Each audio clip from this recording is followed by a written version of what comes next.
Good evening. It's 6 p.m., April 13th, 2021, and I want to welcome everyone to this regular City Council meeting for the Kenedy City Council. My name is Joe Baker. I'm Mayor of Kenedy, and I am calling this regular City Council meeting to order. Council members, if you would respond with here or present when I call the roll. Councilmember Witt? Here. Councilmember Briones? Present. Councilmember Sines? Here. Councilmember Rodriguez? Here. Councilmember Douglas? Here. All 5 council members are present, and a quorum is present this evening. If you would all rise and join me. Leslie, if you would lead us in prayer. Well, Heavenly Father, we thank you for this time and this day. We ask that you would watch over us and keep us safe, and that you would enrich us with knowledge to make good decisions to accomplish the task that you've set us here to do. In your Son's name we pray. Amen. I pledge allegiance to the flag of the United States of America and to the republic for which it stands, one nation, under God, indivisible, with liberty and justice for all.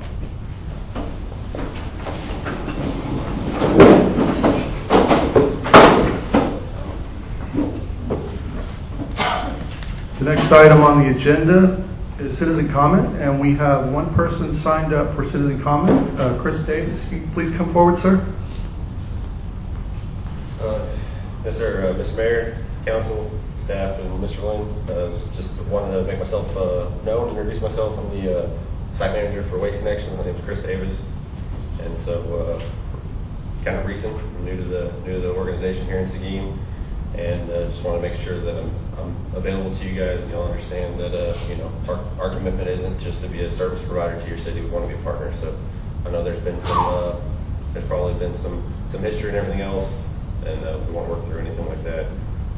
So if there's any specific district area issues or anything like that, by all means, we're happy to address specific issues to make sure that going forward that we're providing the best service to your citizens as possible. I don't know if there's a way to open up for questions at all, or if this is just a... Probably best if we don't do questions since it's not posted on the agenda, but I appreciate you coming here and talking to us tonight, Mr. Davis. Yes, sir. We'll be in touch with you soon. No, appreciate it. Thank you, sir. Are there any other citizens' comments tonight? Anyone who did not sign up ahead of time that would wish to speak? If not, we'll move on to item number 6, departmental reports. First report on the agenda is Public Works Director report. Mr. Higgins, if you can come forward.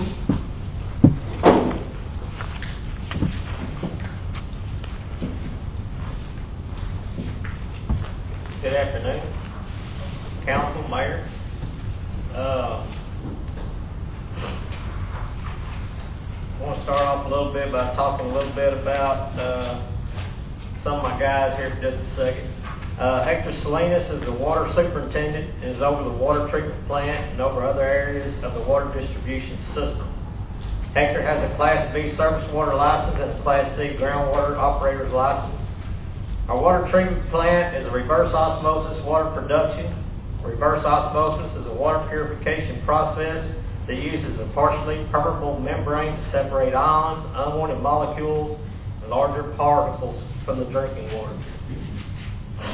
Mark Garcia is the wastewater superintendent and is over the wastewater treatment plant and other areas of the collection system.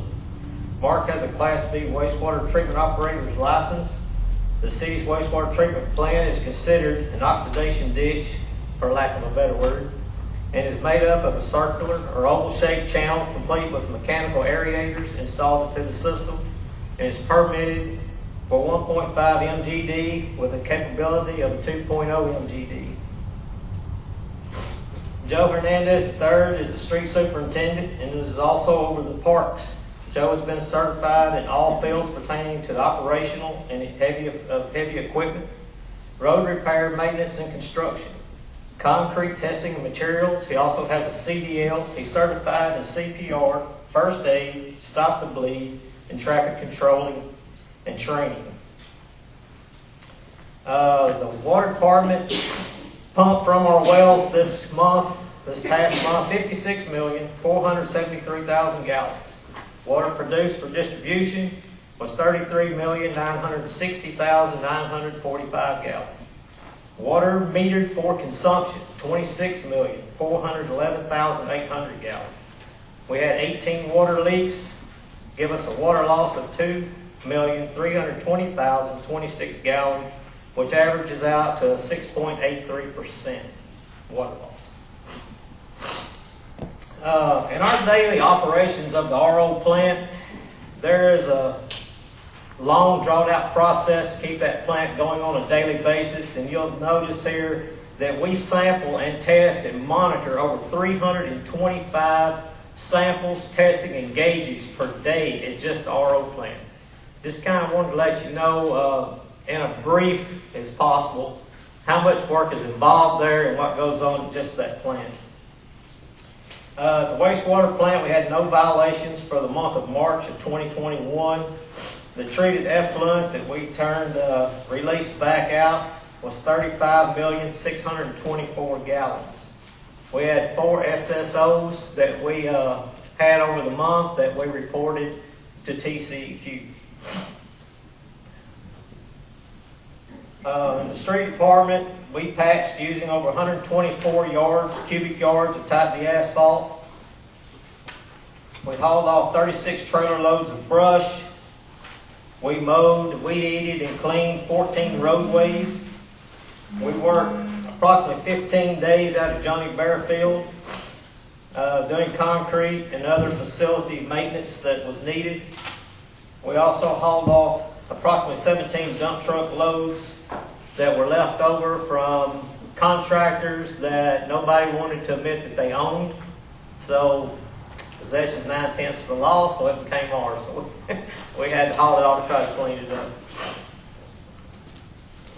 We have several projects going on. We have water lines on Graham. We have Kenedy Apartments water line extension we've been working on for quite a while. Loma Vista water line replacement, we're working on it to resolve the TCEQ issue with the pressure up there and try to get away from that pressure plane. We've got several sewer lines that we're looking into, trying to extend to get people some sewer that's not on them now. Road projects, the Graham water line that we've got going on Graham. The project started off a little shaky. I apologize for that with dealing with the contractors and ourselves, and I believe we finally got a hold on it. I appreciate the calls from everybody that called in. We have not been able to be up there continuously, so we appreciate the calls to let us know what's going on up there so we could get a hold on the problem and fix that. So anytime you see anything like that, please give us a call, and we'll see if we can't take care of it right away. They're moving along really well with building C, the restrooms out at the park. They should be starting the walls on that just any day. They have all the concrete blocks and stuff for that now. And a lot of this Mr. Lynn may mention again later on, so I do apologize for that if we repeat a lot of stuff.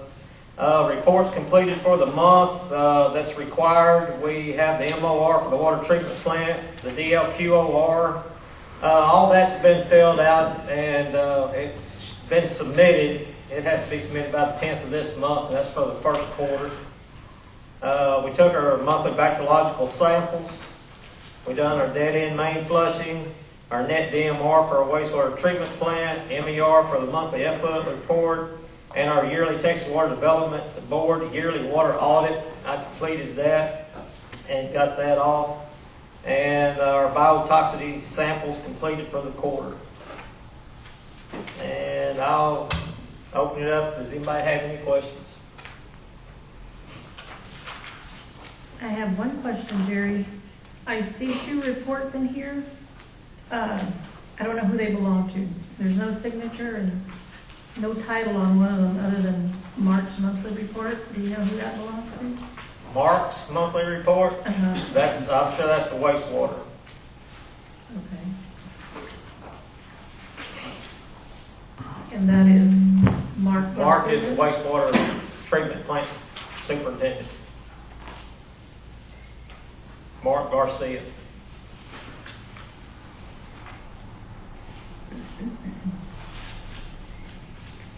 I also have another question, Jerry, and I don't know if you can answer it, and maybe Mr. Lynn, you may be able to answer. Out of the park, I know it's the Larry Kiesling complex, but the other fields had names before. Are they going to be renamed back to those? The individual fields, Yeah. not to my knowledge, but that may be something that might need to be looked at later. They are. It was my understanding when I came to the city of Kenedy and I first got involved with that project that and I'll get this wrong, so everyone please forgive me, the softball field that abuts to the baseball field on the far side was the only field that did not have a name. The other three fields had names that were carrying over. I believe one of them was called Annadale Rogers and Red Hole Shack's the baseball right. So those names are going to carry over, Okay. and then we just need to figure out how we want to name that last field. Okay. I was just wondering, because I talked to Joe, and he said that we would probably number them, but I thought, why not just give them back their original names? Yeah. I think the families would appreciate that.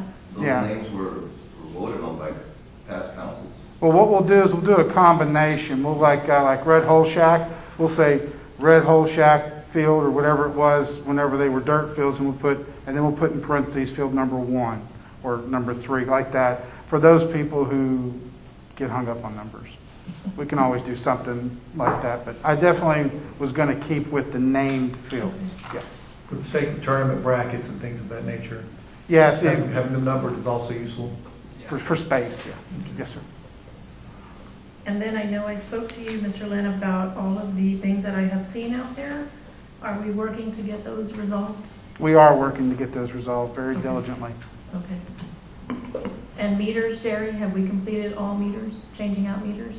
No, ma'am, we have not. We're at like 14, 20, somewhere in there. Okay. Right now, we are on the end of the process, which I've mentioned before, and most of those are the larger meters, and they weren't counted as much as mostly the residential and the smaller commercial. So I have 3 more of those, 3 or 4 more ordered. They should be in here in a few days. If I start naming which ones they are, I'm probably going to get it wrong. But we're getting closer, and we still have some, and we're still working out issues because we're trying to change them so fast, and we're kind of crossing each other and with the information at City Hall, and so we're trying to work that out, work that together. But no, we're getting close. Okay. So I thought we had a deadline. Well, we might we've had 2 or 3 deadlines, but it's not as easy as it sounds. Okay. Thank you. Mayor, ma'am, Yes. Counselor Sines, we did have a deadline, and then Snowvid happened, and so we kind of Gotcha. let it go because of the inclement weather. Okay. And are we seeing less of the issues that we were having before with the new meters? Yes, the major issue that we're having with the meters at this point in time was just a perception issue. Everyone, including myself, we believed that when the meter went in, say March the 5th, that it would immediately begin recording water from March the 5th, and that wasn't the case. It actually started recording the water a little later, and we checked with Caleb at the meter company, and he said that's correct. So we've had to make a few adjustments for residents, which we gladly do. Right. But overall, the residents that have the apps love it, and that's the kind of feedback we're getting from everybody we're talking to. So it's doing what it was designed to do and helping to tampen down all the issues we had in the city prior to putting these meters in. Good. That's all I have. Jerry, I had one question regarding the 17 dump truck loads that were hauled off. Were those the big pile that was between the Escondido Creek Parkway and the new sports complex? Yes. Okay. Out in the Glad to see those build go. one. Yeah, I had several people mention that to me, so I appreciate you getting those out of the way. Kind of an eyesore, so appreciate that. We've still got a lot of landscaping and things to do out there. It's just trying, it's just tough to weed through it all and still do what we have to do out here too. So it's Got to take it one day at a time. yes, sir. Appreciate that. Mr. Higgins, did you address the issue about the open gates at the sewer plant? Yes, sir. I had a meeting that Monday morning and talked to the guys about that and all the gates, and we'll Keep an eye on it. do our best to keep eye on it. Yes, sir. You got those chlorine cylinders and Right. very dangerous. Thank you for answering my call. Yes, sir. Again, like I say, anytime y'all see anything or hear anything, let us know. It's hard for everybody to be everywhere at once. And it's just like a customer has a water leak in their yard or whatever. I mean, we don't know. We're not out there. So if they don't see it, they don't call us, So, I mean, that's what we're here for. So if you see anything, call City Hall, call Mr. Lynn, send me an email, whatever you need to do. Yeah, I had some residents contact me early yesterday morning. There was a water outage here in town, and they weren't aware that the after hours emergency number is 780-3931, correct? That's the sheriff's office dispatch? I personally do not know what that number is. Yeah, it is the dispatch number, whatever that would be. But typically, that's who people would call in the middle of the night if they have a water emergency? Yes, sir. That's Kenedy Water Department. Can we get that placed on the website somewhere, Mr. Lynn? I can get that taken care That of, would yes, be sir. great. That would be good for people to know. Any other questions for Mr. Higgins? Mr. Higgins, do we have a plan in place for this summer? We have very little rain. It looks like we're going to stay in that condition. 2 years ago, we had a train and a pump go down out on 743 pump, well 16, I think. And it put us in stage 4 for a good little period of time till it got fixed. Do you foresee anything like that going on right now? Are the pumps working right? And if it does, do we already have a plan in place for a situation like that to happen? Because if we don't get rain and we lose water, that can really affect the town, and we can see people getting upset again. Well, right now we don't anticipate anything happening, but that could change any minute of the day. You plan for the worst, and you go with what you got. We have everything working well right now. We're making plans ahead to order materials that we need to keep our filters clean, our media changed. We've got new pumps ordered. We're in the process of working with an engineer to add more service pumps, because for one, that's a TCEQ violation that we have at this time, which we've had for apparently years. That's one of the 2 left violations that have not been cleared up that we are working on. One is the water capacity problem, and the other is the service pump capacity problem. When we get the new well filled in, that should clear that up, and then if we get the elevated storage, that'll clear that up, because that'll knock our numbers down off the service pump capacity. But in this business, I mean, you can plan best ever, and tomorrow everything breaks loose. But it's just like the cold snap we had. We went out, we wrapped this, we wrapped that, but our last thought was no electricity. Our main thought was keeping something from freezing. It wasn't the electricity, so that was nothing that we technically could help at that time. Going forward, we may can help it and go forward and looking into it, and so that's how we're planning for the future. And as the summer comes up, you'll see in this packet here, I keep a daily total of those numbers, and I do receive them every day. Hector sends me those, and I look at them every day or every other day, and I enter those in and see where we are in our usage. And so I will have, and I also have the percentages on there. When I reach a certain percentage, that gives me a trigger And that tells me what I need to do then, if we need to go to stage 3 or stage 4 or whatever. And all that's based on water, availability of the water. And right now, everything's looking good, but, you know, so we hope to move forward. Excuse me. How close are we with our generators for the disaster times? You know, That may be something he brings and talks about it a little bit. Well, we're talking still 700,000. We got the rough estimate from Mercer. I wanted to mention something tonight that will kind of, and Mayor knows about it because he attended the conference, will kind of balance that. But real soon we're going to have an agenda line item for you guys to approve the purchase of the generators.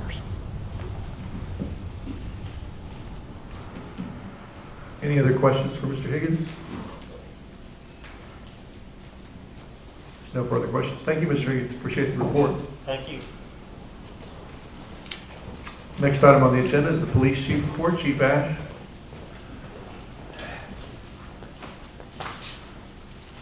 Can't breathe. Mr. Mayor, thank you. Can you hear me? So for March emergency management, we didn't have any updates for emergency management. For animal control, we're back to full strength again. Our ACO has come back, so we're back to both our people working. We had 42 service calls. We picked up 14 dogs, 25 cats, picking up a lot of cats. We had owners reclaim 4 animals. We adopted 3 and then 8 went to a rescue group. We also picked up 1 bat, 2 snakes, a possum, issued 2 citations and 3 warning citations. For the police department, we did receive, right at the last meeting the same day, I'm not sure exactly, we received our grant from Conoco. They give us a grant every year. This year we use that money we're buying. We have a drone now that we can use, drone capability. We trained 1 pilot already, so we have that available. Hopefully by the end of the month we'll be able to deploy that whenever we need it. So we're really looking forward to that. We also purchased a rowing machine for the PD, exercise machine. My plan later on this year is we want to work toward a fitness program with the PD, which includes physical, mental, and psychological wellness. I have some training coming on at the end of this month on how to do that. So that's something I want to move forward on the rest of this year. We had a total of 80 hours for training for officers this month. Myself and Sergeant Elizondo went to Fort Worth to the Chiefs Conference where we received our recognition for our best practices program. It was 25 agencies that received it. Normally it's about 12 a year, but because of COVID, they skipped a year, so there was 25 of us this year. But we were very excited about that, and we really had a good time. We appreciate it. Sarah has, San Antonio River Authority is pouring the concrete pads today. I was out there checking today for our call boxes that we bought. They should have those pads done, hopefully they have them done today. So Friday, I think the plan is to go start installing those, so they'll be out at Escondido Park. If you don't know what I'm talking about, they're about 9-foot tall tower with a light on it and a camera and a push button. If you need help, you just push the button and it calls 911. So you'll be able to, if you need something, you can just run out and push the button and call 911 using a cell system. So we have those ready to go. I've just been waiting for Sarah to put the pads in. They got there doing those today. So hopefully we'll get those installed. Plan is to do it Friday. It was out there. They also added another camera, a surveillance camera at Escondido Park on the front end over there by the amphitheater. So the front parking lot is now covered as well. For if we have any issues, that's also covered with the camera as well. So we have that. If you look at some of our numbers, I don't know how many of you will read them, but our arrests are way above average this last month. We're really picking up our arrests, particularly drug arrests. We see that we're making a lot more drug arrests. Pills, not more pill arrests. The newspaper actually contacted me and asked me about it. We talked a little bit about that. We even had one traffic stop resulted we seized 20 pounds of Xanax that come out of Mexico. A lot of these pills, they're buying them in Mexico and bringing them across the border. So we've had quite a lot of drug arrests the last few months. It's really picked up. So that's a focus we've been working on. We've been more training, more officers assigned to it. So that's something we've been focusing on trying to get done. And that's my report, Mr. Mayor. If you have questions. Any questions for the chief? Chief, Sir. the officer we've hired for downtown, I'm starting to notice a lot of unusual truck traffic coming through. A while ago, when I went back outside, I saw a Halliburton sandbox truck coming through town again. Do we have the officer? Can we have the officer placed in town between the hours of 2 to 5 if he's available? Yes, because that's when the time's starting to go.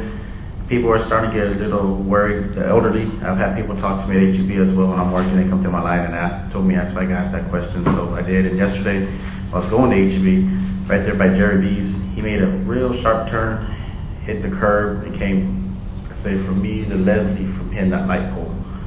And in the path. Then he was turning to go north on Business 181. Oh, that was by RJ's, right? Yes, but you saw that too, correct? Yes. Yeah. So we do have a traffic unit. He works downtown. That's his focus. Today, and I've been having him over there in Escondido as well, trying to tamp that down as well. So kind of dividing time there. But yes, that is his focus. Matter of fact, when I have to go to lunch, you have 2 of them stopped over on Main Street. So it is what we are finding is that a lot of the trucks we're stopping. A lot more of them are local. They are delivering. The numbers you'll see, our numbers have gone down a little bit on people because most of the ones we're stopping now are delivering locally. But yes, we're still stopping them and they'll write those. Yes. Chief, what's the law or ordinance say about? I've noticed a lot of gators. People own a lot around here, own gators and these small mini bikes. What's about driving them on city streets? Yes, so the gators and golf carts are not allowed on city streets. You see that, call in because they're not supposed to be on the street. Also, the Attorney General just issued a ruling the other day on that you have to have a driver's license to operate a golf cart on the street as well. So there's 2 violations. So it's anywhere within the city limits? Anywhere you drive a golf cart on the road, you must have a driver's license. But we do not allow golf carts on any city street. Same with gators or any of those type of vehicles. Now, do people still do it? Yes. If we catch them, we sign them. So if you see that, have them call us, and we'd be happy to try to sign them. As far as you have the mini bikes, and there's kind of a difference there. If they're under 50 cc's, then they're not considered a motor vehicle. They're like a bicycle, for lack of a better term. Anything more than 50 cc's. 50 cc's or more is considered a motor vehicle, and you have to have a license and all that to operate. So it would be the same as any other vehicle. It's more of a concern of mine that, I see small children driving these things. And, if they're driving them on the street, they're way down here. Yes. And you're in a vehicle, some guys have big trucks. They won't see them. Yeah. If they come, especially if they come out of a creek area. Where I live, I have, a lot of creek area. And it's a concern. Where, and what street is that at? Do you see it out there? DeWitt. DeWitt, okay. Yeah, I get calls occasionally on those, and you try to find them. Of course, they're gone by the time you go to look for them. Yeah. But if you see them, please call It's them. more of a, like I said, I'm more concerned about those kids that are operating because, they can get killed. Safety concern. Yes. Chief, I get a lot of complaints about dogs. I can't walk down the street. Right. I can't ride my bike. I don't know where your animal control officers are during the day. Do they drive around? Do you have one for one section, one for another? So, like I said, we have picked up a lot of dogs. We've been picking up a lot of cats too. They pick up a lot of dogs, and it cycles through. It is a really big problem. They're both very busy. They're picking up dogs all day long. And it's not only picking them up, but now you have to take care of them. You have to get them vetted. You have to take them to the vet, and you have to take them to the shelter. They have to do all those duties as well. I mean, I don't know what to tell people anymore, you know. If they see a we dog call out, them, they drive by, they tell us they don't pick up dogs anymore. that's not true. I've had people with video of the Yes. dog, well, we don't accept videos. And they'll call somebody else, yes, we do, no, we don't. Which one is it? We actually wrote a citation, I know we wrote a citation recently on a video that the neighbor kept saying their dog was getting out, and we'd get there and they were not out. And Yeah. so he started videotaping, and we actually issued a citation on one of those. So Yeah, yes, we can do it. You know, there are limits on, you know, whether you go on somebody's property and take a dog. Those Right. are kind of limits. But absolutely, if they see a dog out, call us. You know, we'll get down there and do the best we can. yeah. And I realize a lot of people, when they call in, they don't want to Sure. name names, but it's also their responsibility if they want the dogs picked up and if they want to call. But I don't know, maybe if they could just maybe cruise down Graham. Or if you have certain Highwood, areas. Russell Street, Noyes Street, they're all, I said, yeah, if you've got some certain areas, like, Yeah. I don't know. Maybe a bicycle patrol officer might draw some attention. you pick them up quick. Now, I did do we bicycle patrol charge, for years, loved it. are we collecting adoption fees and city tag fees and all that good stuff? Yes, and I know, as a matter of fact, it was yesterday, I think, or today, they told me they had to go to the city hall they were issuing tags out to somebody who came in, like 4 or 5 dogs, they were issuing them out. So yes, we still issue tags out. What about adoption fees? Yes, so we don't adopt many dogs out of the pound, most of Yeah. them go to the shelter. Okay. But I think what did we do last month, I think we adopted 3 last month. Yeah. So what about the, like a reclaim, owner reclaim, do you charge Mm-hmm. fees for that?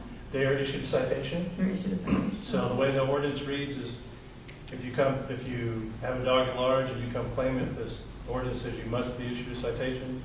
So what a lot of people do is they won't claim it. Oh. And so then those dogs end up going to the humane organization to be adopted out somewhere. Okay. And I have one more, there was an issue with one dog that got out, bit a neighbor, and I don't know what the procedure is. Normally I thought they would pick up the dog, take him, but they told the guy just to home quarantine the dog. There is an option to home quarantine under certain circumstances. I'd have to What if- know the whole detail. Yeah. What if the dog had gotten out again? I mean, Usually the way when they home quarantine is somebody gets in the yard and gets bit in the dog where the dog lives. And a lot of times that time you can home quarantine them. If they get out, then they're either supposed to take them to the vet and quarantine them, or we have to take them. But it depends on the circumstance. I'd have to know the whole okay. circumstance. Okay, just wondering. Chief, I have a question. How many cameras do we have total now at the Escondido Park? Like, is it enough to cover the areas we need to cover? Yes, so we're limited by power. So we have the area up around the pavilion.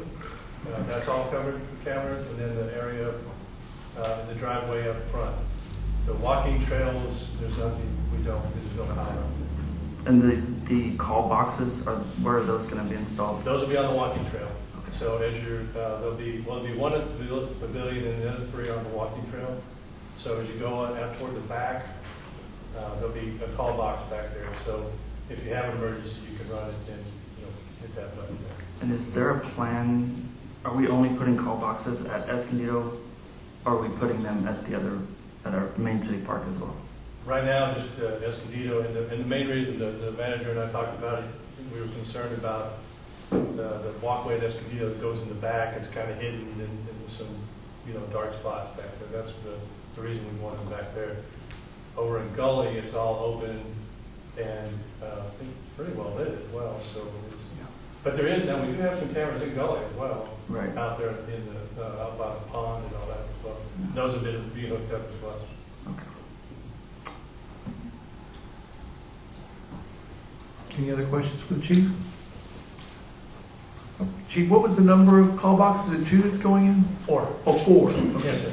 And they're going to be kind of spaced out equally somewhat? Yes, one up at the trailhead, up on the 5th Street side, one up by the playground, and then the other 2 are in the back on the walking trail here in the back there. Okay, good. And when you anticipate they'll be ready to use, about a month or so, you think? No, hopefully they'll get them out Friday. Oh, good. And then the only thing I'll have to do is wait to get the cell phones actually activated, but hopefully they'll get a day or two and they'll be up and running. So Great. the main thing is they're very big and they're very heavy, and I got to get guys to. Get them installed. Yes. Any other questions? If not, thank you, Chief. Appreciate your report. Thank you.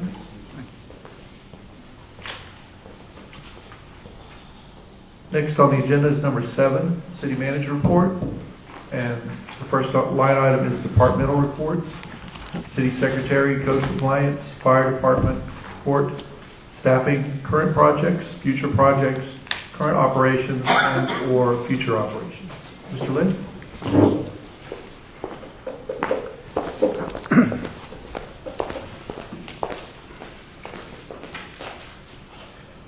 Thank you, Mayor, Council.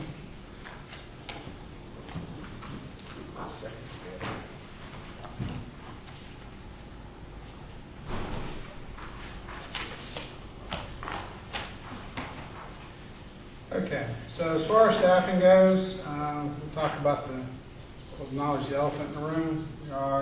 We have advertised for a city secretary due to Ms. Hines' resignation.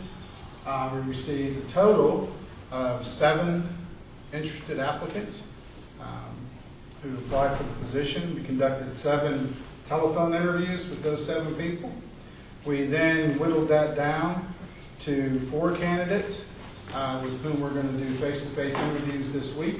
And then from those 4 candidates, we'll whittle it down to 2 candidates that we will present to the City Council for the City Council to do the final interview and decide which candidate they wish to select as the new City Secretary. And most of y'all have already communicated with me. That will be April 22nd that we'll have that meeting, and we'll do that. Okay. The fire department responded to 9 calls. They had 1 vehicle fire. They assisted EMS with a lift 1 time. They had 3 grass fires. They had 2 assists with the Runge Volunteer Fire Department for an engulfed house. They had 1 cat in a tree, and they assisted in 1 3-car collision out here on East 72, which appeared to be a major wreck. So. The truck 606, if you remember from the last report, it had throttle issues. It was a little loosey-goosey. They're now reporting that it's having acceleration problems. It has a hard time getting over 35 miles an hour. So Captain Salas is having a mechanic look at it to kind of see what the issue is with it before we take it to an actual mechanic to fix it. So we have an idea maybe of potential cost, that kind of things. The emergency response trailer that was purchased back in September of 2019 has yet to make its way to the City of Kenedy. Still at the manufacturer's place. As of the last update that I had on this, they were still waiting on the radios to install the radios. So I haven't heard anything from them yet. So we anticipate that happening soon and getting that trailer here for the chief and the guys to use. Captain Salas received the comptroller's approval letter. I guess let me take 2 steps back on this before I go too deep. Anytime you file or want to be a 501c3 exempt organization, there's a process you have to go through. You have to first be eligible by your state as a tax exempt organization. So usually whenever you file your articles of incorporation and your bylaws and that, you then go in, and the next step is to say, hey, we want to be tax exempt, and you wait for the comptroller to give you the thumbs up.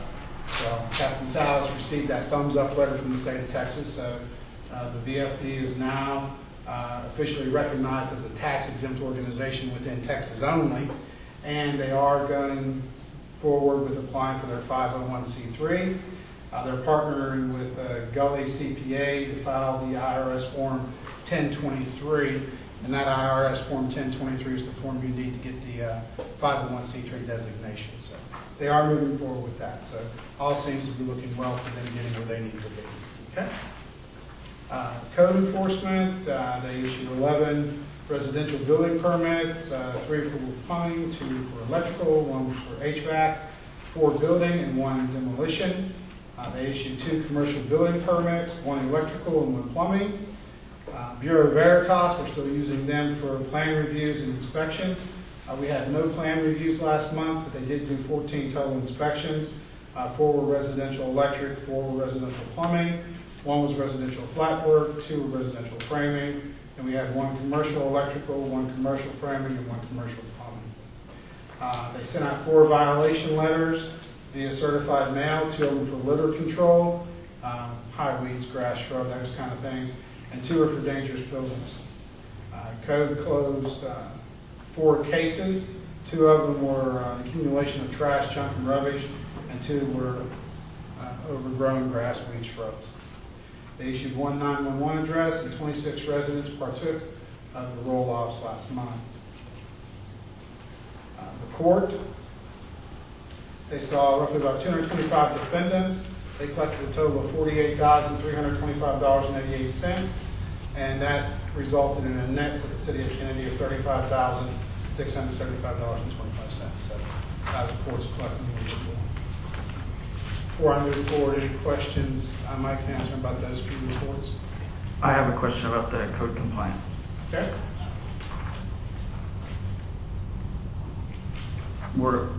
Was there a reason why only 2 dangerous building notices were sent out? The only reason that would be is because Mr. Alviar was just getting back into the saddle again, and he and I were talking about a lot of things, and he's working on a lot of different things with Mr. Barnes to get things moving in the direction that we need to go. So that would be why I would say that. Can they create some plan to routinely drive through the city? And the reason I say that is lately I've been doing a lot of driving around, mainly because of issues related to something else, but there's tons of junk vehicles and trash and junk just piled up by people's houses and in yards. Tons of buildings that, there's one building over by the Baptist church. I'm shocked it hasn't fallen down yet. But it's still standing. Maybe it's a goodbye. I don't know. But it'd be nice if there was some plan to, either divide the city, do phases, just something. What we'll do with it is, once I wanted to give Mr. Alviar just a little bit of time to get back into the saddle, I did charge him with a very big directive. I told Mr. Barnes and Mr. Alviar in no uncertain terms I wanted the city cleaned up in the discussion. So they looked at me and they said, "What does that mean?" I said, "I want the city cleaned up. I don't see any junk, any unstructured, unsafe houses, nothing. I don't see nothing like that in the city of Kenedy. And I want you to work with the people to do it." So given that direction, they took off from there. Of course, he's still trying to get back into the saddle, feeling his way. The next step for us is going to be to divide the city back up into the districts, our council districts, and then have them maybe go through District 1 1 month, or District 2 1 month, or do it weekly, however they feel comfortable doing it. I want to give the code enforcement officers enough autonomy to do this, because they're the ones that's going to be going to the residents, knocking on the door saying, "Hey, you got to get this cleaned up." And they have to do it with a little bit of tact. Right. So I don't want to put too much pressure on them to where they're forced to just knock on the door, write a citation, say, "Get it cleaned up or else," and turn around and walk away. So, but yes, Counselor, that's going to be the plan. They're going to section out the city and rotate like that. That way they can ensure what they're doing and give it back. Well, I'm very glad that Pine is back, but I was just one last thing I want to add. Yes, one recommendation I would have, especially if, let's say you have a house where there's just a bunch of junk piled up by the street, those homeowners may not know that we have a bulk pickup. That'd be a great opportunity to, knock on the door and say, "Hey, we're just going to add you to the list. This time, next time, just give us a call. We'll add you to the list." And then, we can just take care of it for them. Just a small recommendation. I'll pass that on to Mr. Alviar. One thing Mr. Alviar and I have talked about is reinstating the tire rental. So we're going to be looking at bringing that back to the city. That got away for some reason. reinstating That one? helps a lot. Maybe, I'll just stand here and say it got away because it was my fault, okay? I'll take the blame for that since I'm new, and that's good. We're gonna get it back. A lot of people utilize the Residents, power. right, that's what Mr. Alvear was telling me. Used to so- do it twice a year. And that's exactly what we're gonna do. We'll do it twice a year. Yes, sir. Now, what I wanted to ask is, if we want to get this stuff cleaned up, one of the things we need to do is make the area where people can take it more available. It is quite challenging it's only open 2 days a week, and it's only open for a couple hours. I agree. And if we're gonna tell citizens to, get rid of this debris, but we don't have a dump for them to take it to, you can say we got a problem, but we've created the problem because we don't have somewhere for them to take the stuff. I don't know why that ever changed. It was open Well, 5 days a I'll week take, and every other Saturday. I'll take care of getting that rectified pretty quick. But while Councilor Wynn was speaking, something jumped into my mind, and since all of y'all have been here a day or two longer than I have a question for you. Has the city of Kennedy ever done a spring flame cleanup where we've just said, hey, bring all your junk down to wherever we're going to take it, and we'll take whatever you have, refrigerators, whatever, and you bring it, and we make a deal with Waste Management. Yeah, with we use the it. other Yeah. connections. The old Alamo lumber Yeah, store, it's right? that way. Right. there. We've If done I'm that not- several if- times. if I'm not Waste Waste mistaken- Connections is making a big old roll off. Yeah, if I'm not mistaken, that might be what Jaime used to do. Yes. And they called it Earth Day or something. Okay. We used to have it on a Saturday. Yeah. Yeah, you can bring anything. Chris, you be down with that? Yeah, we'll get together, sir. Yeah, we'll Okay, so bring we'll 5 go or ahead 6 and do trucks. that, we'll start planning that. And Okay, the good. citizens utilized it. I worked it lots of times where, Yeah. we worked it from 7 o'clock in the morning till 12. And they would bring like 5 or 6 trucks, and whatever they would give us a list of what they would accept. So we would hand that to the citizens and tell them, because there are some things that they cannot accept as a waste company, because they were dealing with the landfill, wherever they dump. I think So all the of rules those, and regulations all of those monitor things they that. stopped doing, we need to start doing them again, Yeah. because it worked.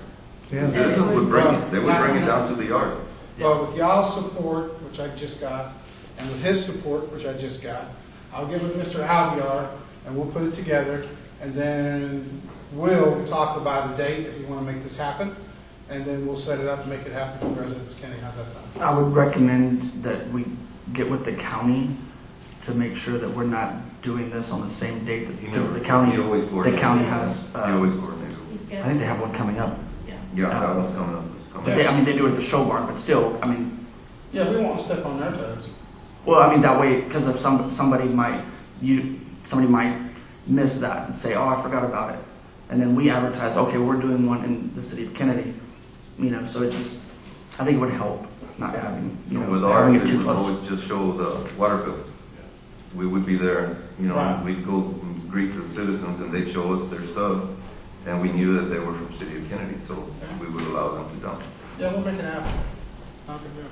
Any other questions? Mr. Lynn, the only place that really bugs me is that brick pile. Mr. Alvear is already working on that. I ride my bike on Sundays to exercise, and I pass by that brick pile. On Second Street? Yes, it's been there too long already. That was actually one of the first things after he first came back in, I talked about, he's working on that very diligently. So he'll get that taken care of. I have all the confidence in him on that. But thank you, Councilor Rivers. Anything else on those? Okay.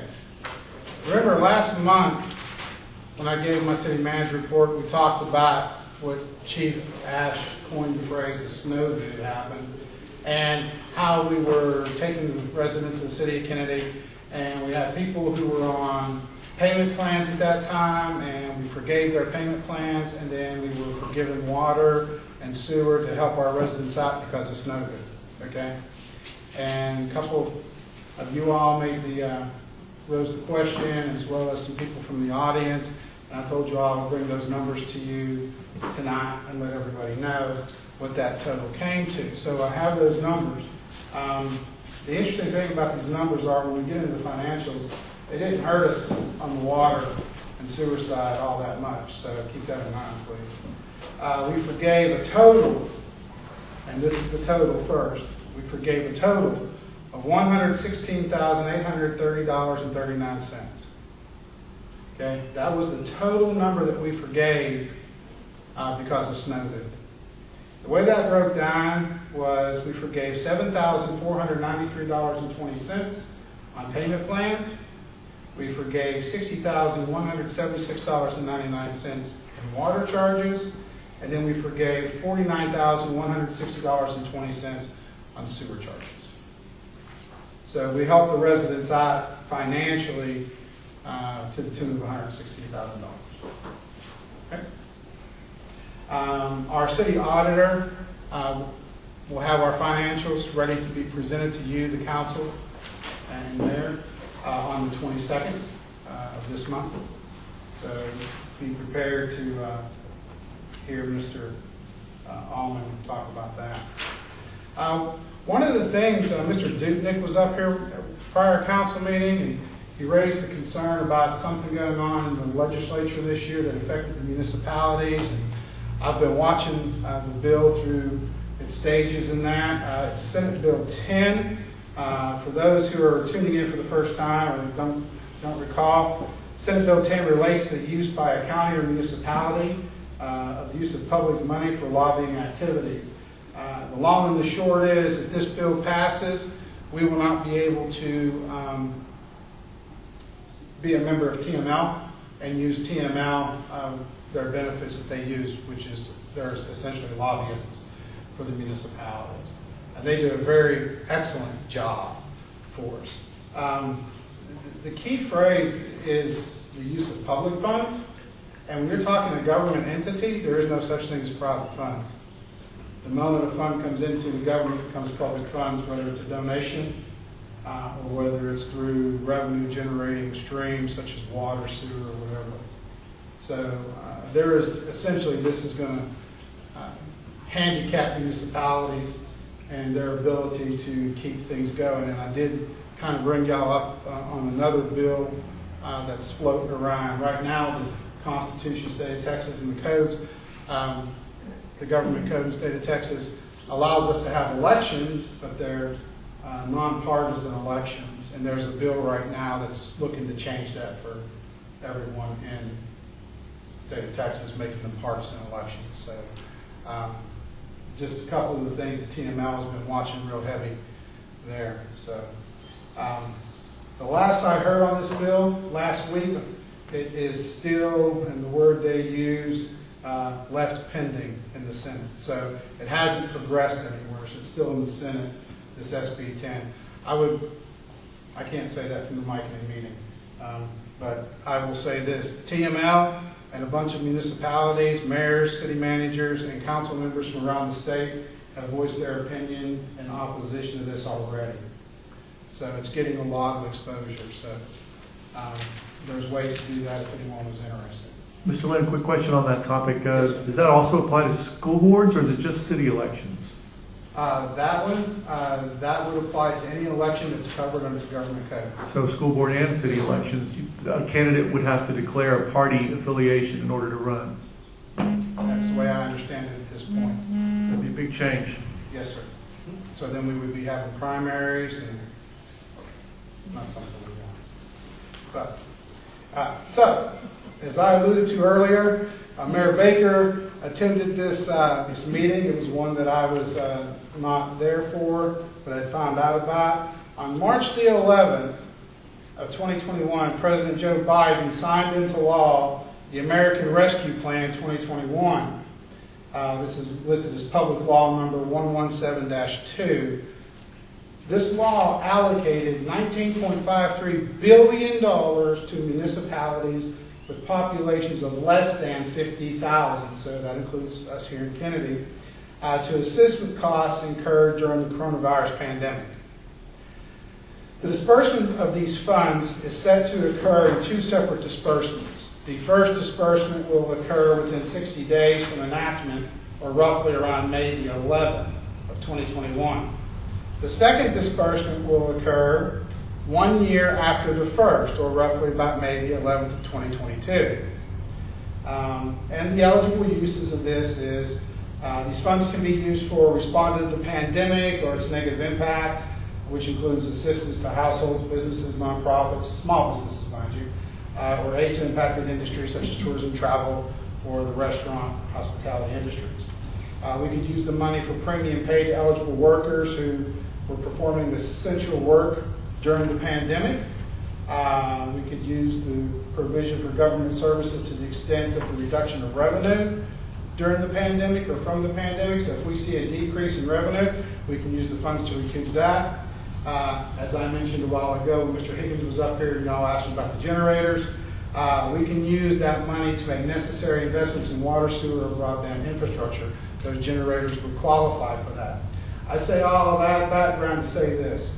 Based on the information I've seen online and websites I've gone to, plus the letter that the mayor handed me from Congressman Gonzalez, the city of Kenedy is expected to receive a total of $731,084.49. No small chunk of change for our little municipality, of 100% free money. So that's what we're looking at, waiting to see. That first disbursement will be 50% of that, and the second disbursement will be the remaining 50%. Once those disbursements are made, we'll be able to move forward with some things. But like I say, putting generators on there, we can use money for that. We can use money to recoup some of the things. So it's a blessing. Moving on. As many of you are aware, last year in 2020, the council heard about this thing called a hazardous mitigation GLO grant. And we talked about this. And I learned about this grant from Mr. Meyer. And I went to the office over with Judge Hedke and Mr. Meyer. And we listened to Judy Langford talk about this grant. Originally, this grant is the 2017 distribution from the GLO for the Harvey mitigation disaster relief. And that's what this money is. The interesting thing about it was we applied for that. We jumped right on board with that for drainage in the city of Kenedy. The council was just ecstatic to jump on board and try to get money for that. But what came out of that was interesting. 5 of us, without talking to each other, all got the impression that, hey, what if we could get this money for our water line? And we all talked about it. And sure enough, Ms. Langford and the Doucette engineer said, I think we can do this, but this is what we need. Which left me to come up with a dissertation on paper that I submitted to Doucette and to Langford, and they then turned that in. This GLO was behind the times because the government was running behind. It's the 2017 distribution. Please keep this in mind. Okay, they had to do 2015 first, and they had to do 2016 first before they could get to 2017. So earlier this year, earlier in the month, last month, they started getting these things out. 2015 started getting funded, and 2016 started getting funded, and then all of a sudden, last week on Thursday, around 11 o'clock in the morning, I get this email from the GLO, and they say, hello, we want some information. And this is technically and formally called a request for information. Once you receive a request for information, you only have 30 hours from the time you receive it to respond. And it states in this request that if you fail to respond, you lose the ability for funding. Okay? So we put the brakes on everything in City Hall, and we went to work. Ms. Murphy jumped on the pony in the bandwagon. She got to work, and I got to work, and I called everybody I knew who was involved with this and was saying, hey, this is what we're doing. Sent the council email saying, hey guys, look, everything's on hold today and tomorrow till we get this done. Ms. Finney called me from Langford. She's like, I'm so happy for you guys. I'm like, yes, so am I. But I got like one hair left because I'm pulling it out trying to get this done. She said, don't worry about it. I'll take point. I let her drive the boat. We had until 5 o'clock on Friday to submit everything that the GLO wanted. That's important. We had until 5, okay? With Miss Finney's help in driving the boat and Miss Murphy's due diligence and everything, we were able to submit our request, our information that they wanted at 10:38 on April the 9th. We were so far ahead of the time deadline, it was unbelievable. What makes this so interesting is that an RFI is the last step before funding. That's it. You go through this last process before they say, we're going to fund you. And here we are getting this RFI. We anticipate that they will pull the trigger to GLO sometime between April the 30th and May the 17th on funding the 2017 awards. Okay? I can tell you that Ms. Langford's team is feeling very confident about our chances at this point in time, and I'm praying a lot about our chances at this point in time.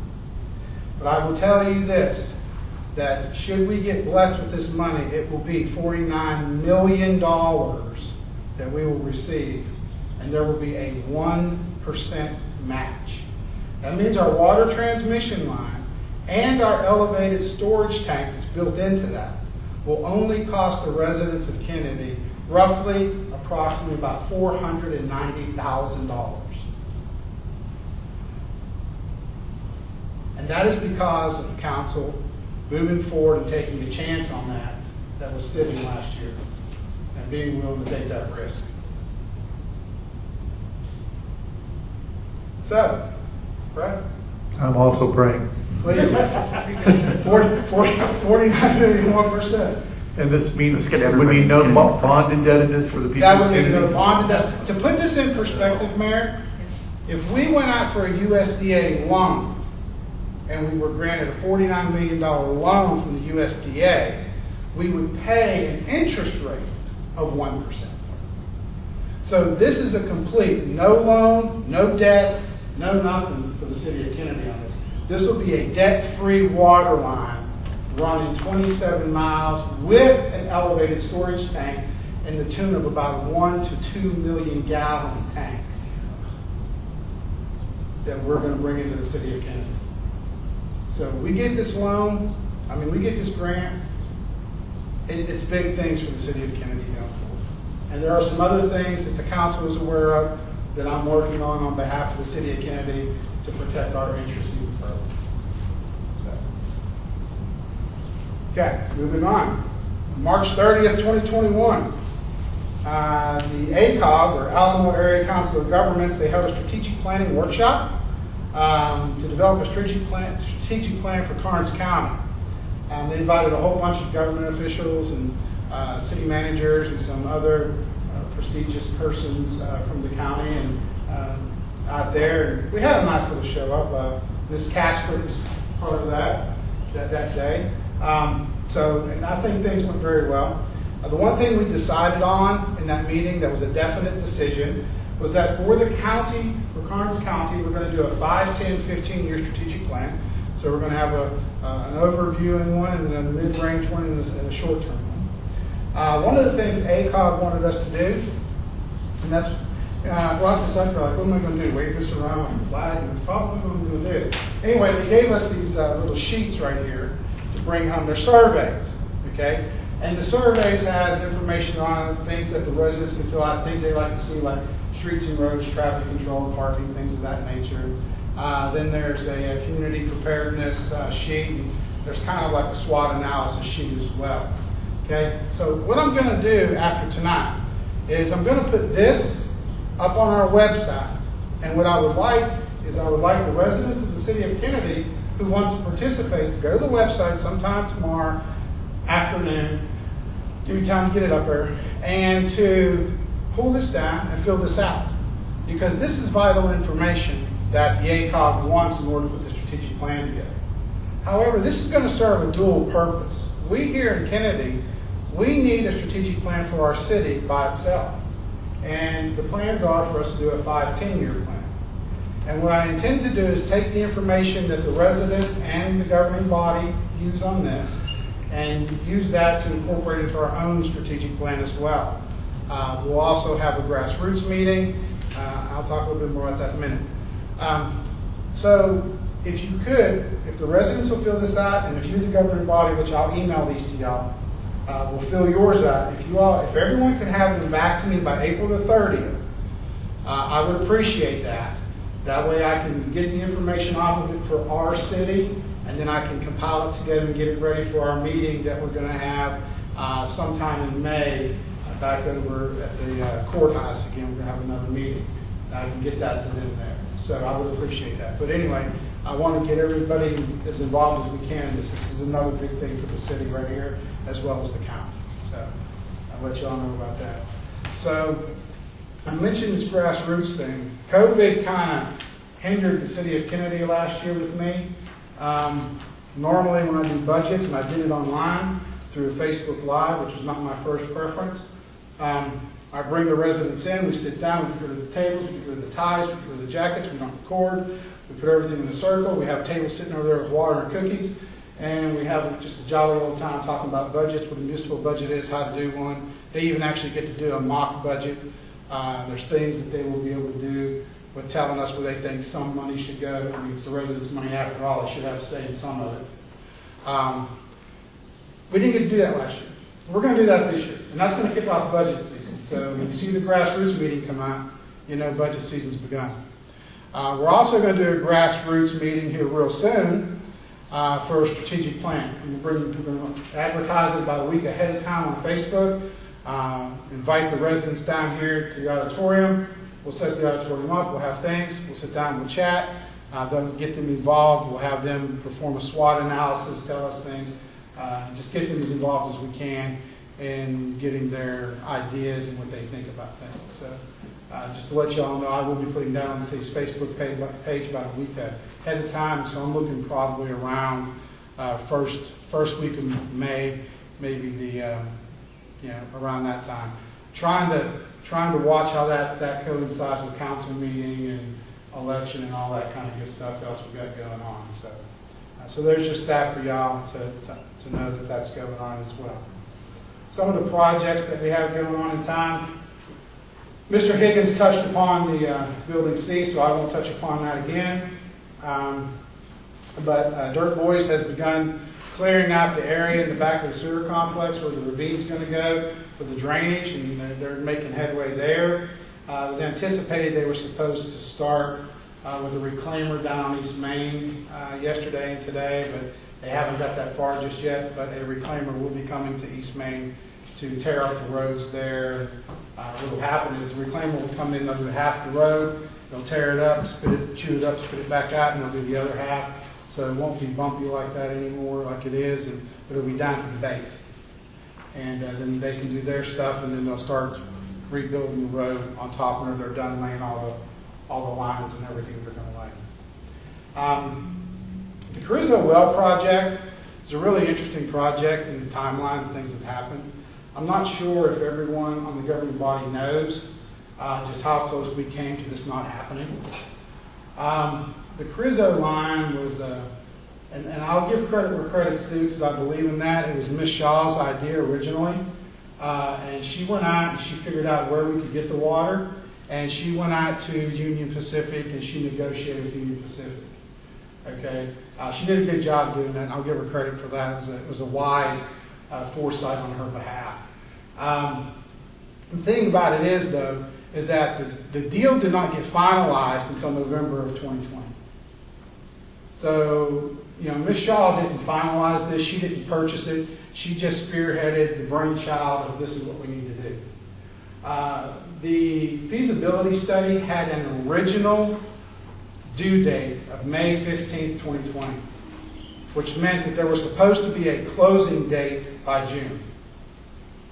When I came to the city of Kenedy, I met with then attorney Adolfo Ruiz.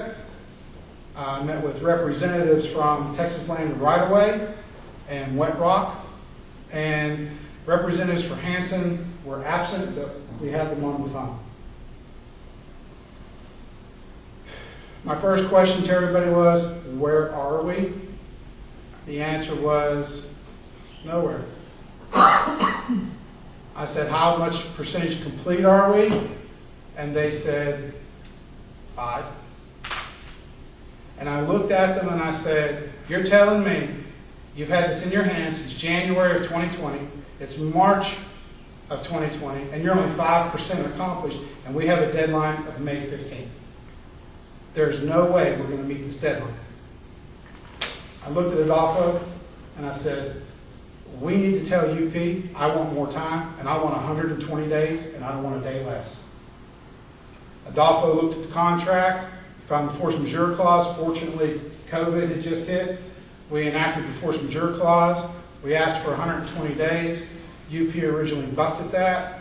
We ended up getting it until November, and when we did the math, I got 130 some odd days out of it. So I got it extended through the help of Adolfo Ruiz, our attorney. Then I jumped on the spearheaders, and I told them I want this done, I want it done now. I don't want to wait. We ain't got time to play with this.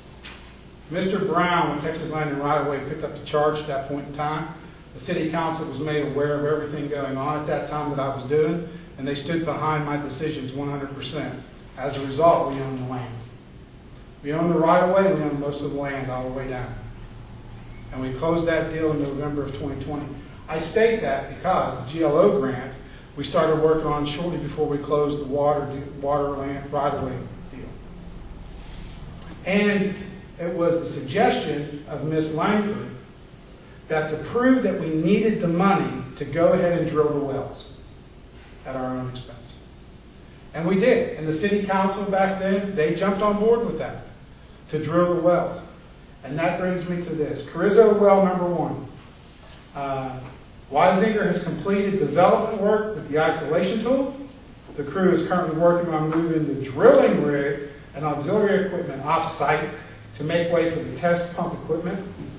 They anticipate the test pump will be installed by the week's end, and they'll be on-site to observe the work in the test pump. They're going to do a step test.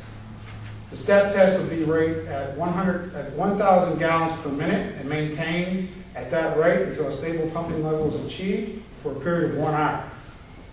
The second and third steps will be 1,500 GPMs and 2,000 GPMs with the same parameters. They're going to do a 36-hour aquifer test once the step test is done, and then the recovery shall commence until the water level reaches 90% recovery. Carrizo well number 2. They anticipate Weisinger spudding in on Thursday at the earliest. They will perform some rig maintenance beforehand.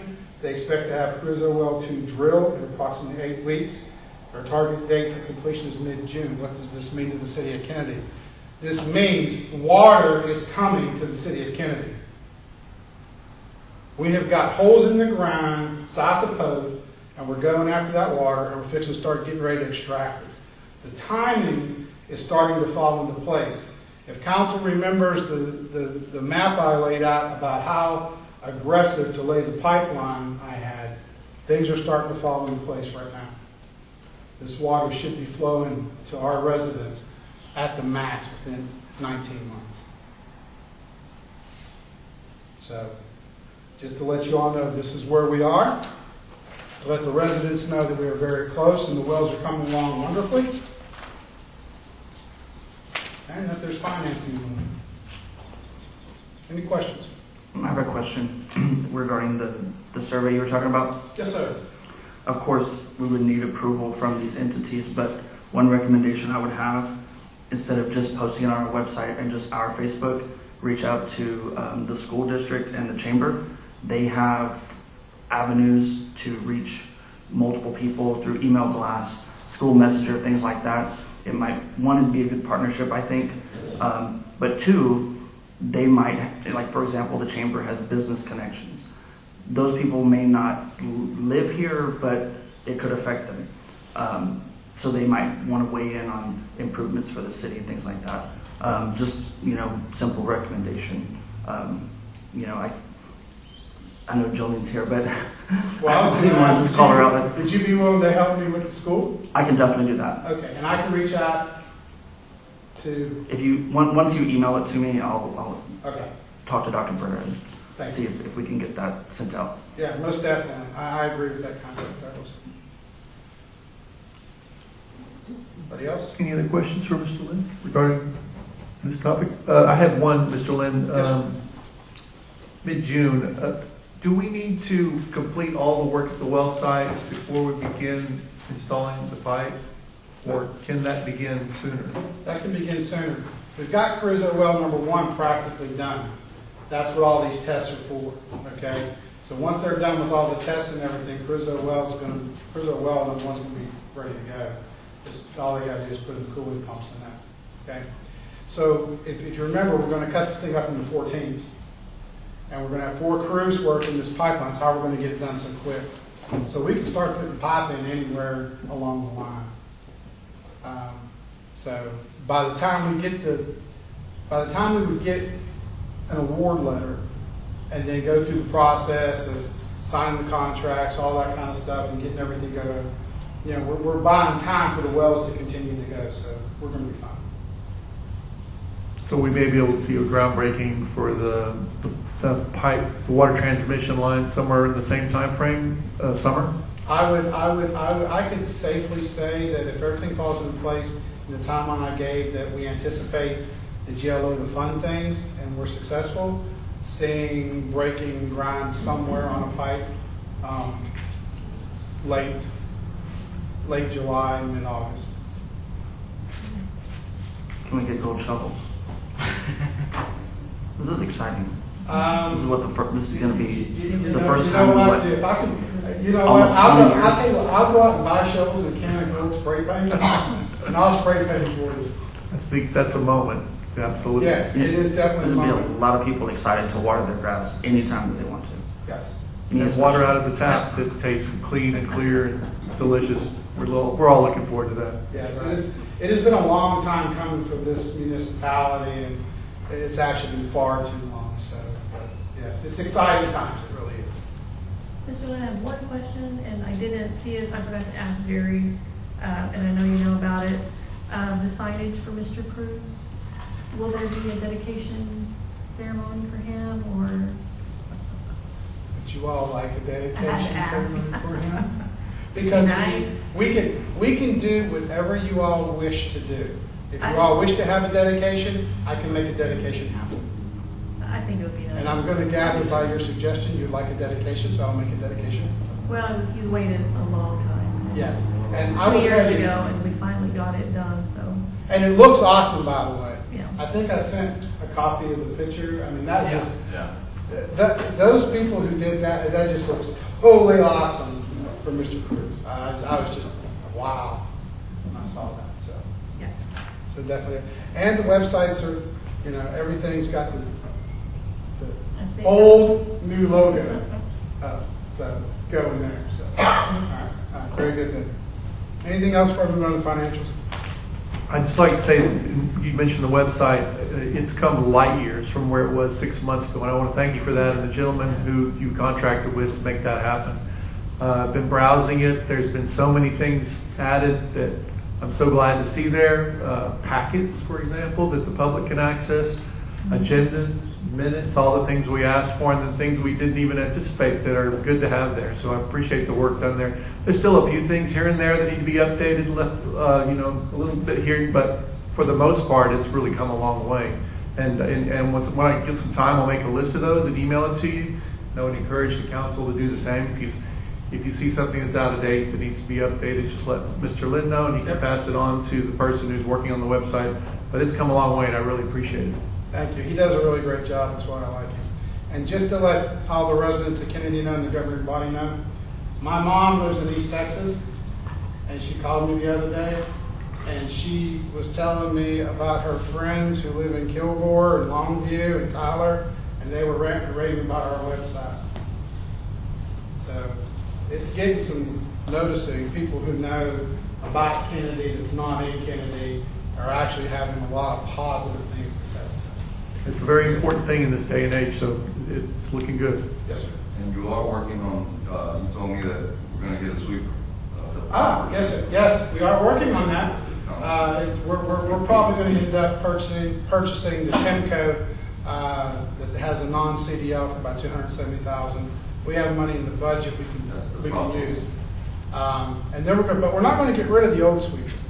We're going to keep it. It's my first job. I cleaned up City Hall. Literally, I was the janitor. And the guy who had the contract, he also had the mall, and he had a sweeper for the parking lot. His sweeper for the parking lot, same thing we got on the road today. That's nothing but a mall sweeper, a parking lot sweeper. So we're going to take that over to the sports complex and our soon-to-be convention center, and we'll use it on parking lots there. And then our good sweeper after we buy it, save a little more care there. So, but yes, sir. With that being said, I want to touch on what Joe said over here, sir. With all the information being on the website, if there's an open records request and it's on the website, let's just say, for instance, Judy or you, do we still send them y'all's way to have it fulfilled, or can they just get it off the website right then and there? Well, the way the law actually states is that as long as the information is readily available on the website, we don't have to fill it. We can just direct them to the website, and then it's deemed that we have fulfilled that open records request. So, and that's why we put so much up there. One of the things I've done in the past that I haven't done here in Kenedy yet is I've put open records requests on the website so that the residents can see what's being requested in City Hall. I think that's important as well, but I'm not there yet. So. Okay. All right. So month 6 on the financials. The 22nd we'll do the budget amendments as well. But here we are tonight. So our available liquidity, we'll start like we always do on the left-hand side with the general fund. Tax pool account has about $4.1 million in it. And the hotel motel, we're talking about $2.2 million. Water and sewer's got $853,000. And the banking fund still has $2.4 million in it. We have $9.7 million in our tax pool account, earning a whopping 1% interest. So we're getting rich off that.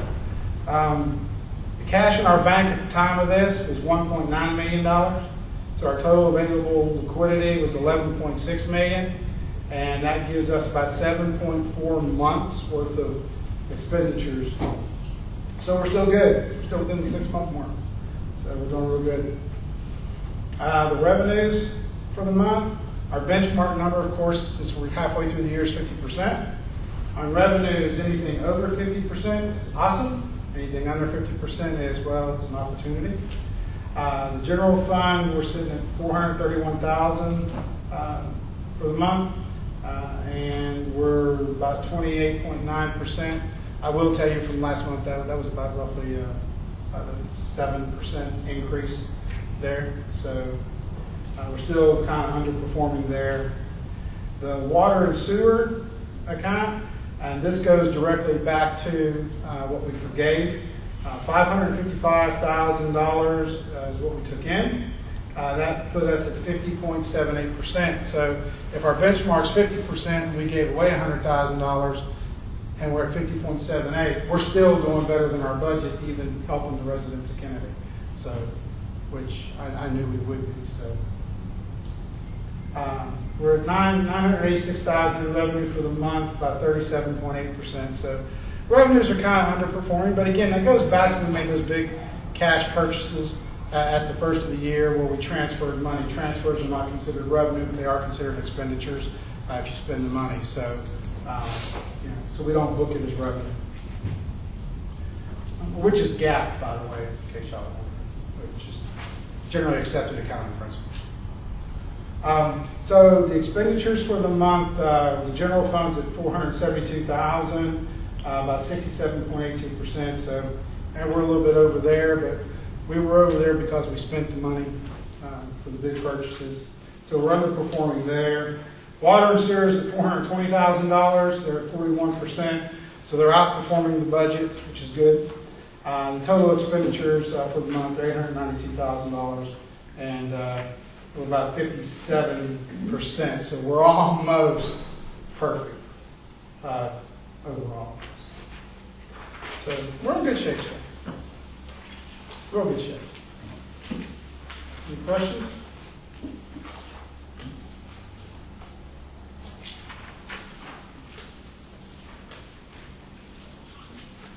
No? Mayor? I yield back to you then. Thank you, Mr. Lynn. Next item on the agenda is the consent agenda. This section shall provide for items that require action by the council, but where little or no discussion is anticipated by a single motion, second, and affirmation majority vote. Items under this section are approved without further discussion or action. I assume everyone's had an opportunity to review the city council minutes and the financial information we were presented. Are there any questions or discussion on this item?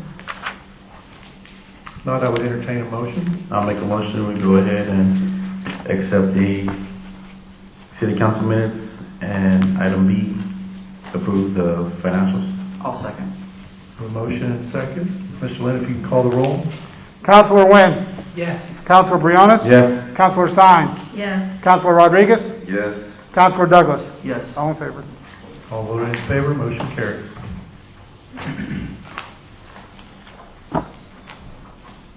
Next section of the agenda is ordinance/resolution/other action items. This section shall provide for all other official discussion and action items provided for consideration by the council. Item 9, consideration and possible action in regards to filling 2 vacancies on the Parks and Recreation Board to serve 1 2-year term beginning April 14th, 2021 and ending April 13th, 2023. Appointees to be considered are Ms. Melissa Garcia, Ms. Madison Gonzalez, Mr. Alberto Valderramos, and Mr. Frank Nieto. Presenter on this is City Manager Lynn. Mr. Lynn, you have a presentation? Thank you. So we had a couple of members resign off the Parks and Rec Board, and so we need to replace them. They were right about 5. There were 7 to begin with. We did receive letters from Ms. Garcia, Ms. Gonzalez, and Mr. Valderramas. I also did receive a letter from Mr. Nieto. Okay, but he had listed another board first on his. That's why his letter is with the other one and not with this one up here. So, just like we've done it in the past, just start with the first name. The first 2 people to get 3 votes gets on the board. Thank you. So we're replacing people from the 5? There are 2 vacancies. We're and replacing people from the 7. They had 7. Okay. Yes. 2 vacancies, and there are 4 persons who have interested in filling the positions. Yes, sir. Okay. The first on the list is Ms. Melissa Garcia. Any questions or discussion regarding Ms. Garcia's appointment to the board? Is she here? Are any of the candidates here, Mr. Lynn? I only see Mr. Balderramas here tonight. I don't believe she's here. Any questions or discussion regarding Ms. Garcia? Or if not, entertain a motion if there is one. I'll make a motion that we appoint Miss Melissa Garcia. I'll second it. I'm sorry, a second? I'll second. We have a motion and a second. Mr. Lynn, if you'll call the roll. Councilor Wynn. Yes. Councilor Briones. Yes. Councilor Sines. Yes. Councilor Rodriguez. Yes. Councilor Douglas. Yes. All in favor? Motion carries. All in favor, Ms. Garcia will be joining the Parks and Recreation Board. The next name on the list is Ms. Madison Gonzalez. Any discussion regarding the appointment of Ms. Gonzalez to the Parks and Recreation Board? Is Ms. Gonzalez here?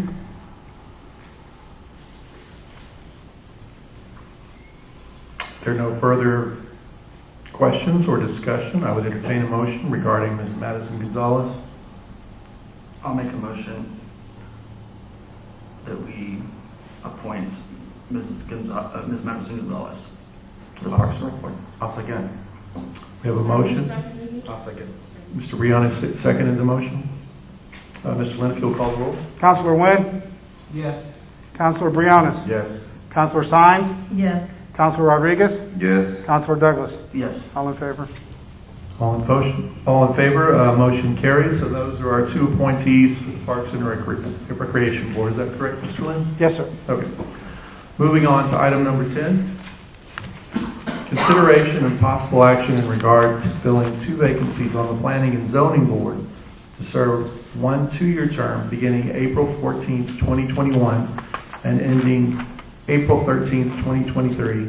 Appointees to be considered are Mr. Jeff Freeman, Mr. Robert Trevino, Mr. Alberto Valderramos, and Mr. Frank Nieto. Any presentation? It's the same Song, second verse. Yes, sir. I would say one thing though, Mayor, before we go. Yes, sir. I do have letters for each of these individuals, and Mr. Freeman was previously appointed to a different board, but had to resign due to family issues. But he's still willing to serve on this board? Yes, apparently whatever it is has been cleared up, and he's willing to serve Okay. on this board. Okay. I'll make a motion to nominate Mr. Jeff Freeman to the Planning and Zoning Board. I'll second that. We have a motion and a second. Mr. Lynn, if you'll call the roll. Counselor Wynn? Yes. Counselor Brianna? Yes. Counselor Sines? Yes. Counselor Rodriguez? Yes. Counselor Douglas? Yes. Motion carries. Mr. Freeman will be joining the Planning and Zoning Board. Next name on the list is Mr. Robert Trevino. Any discussion or a motion regarding this?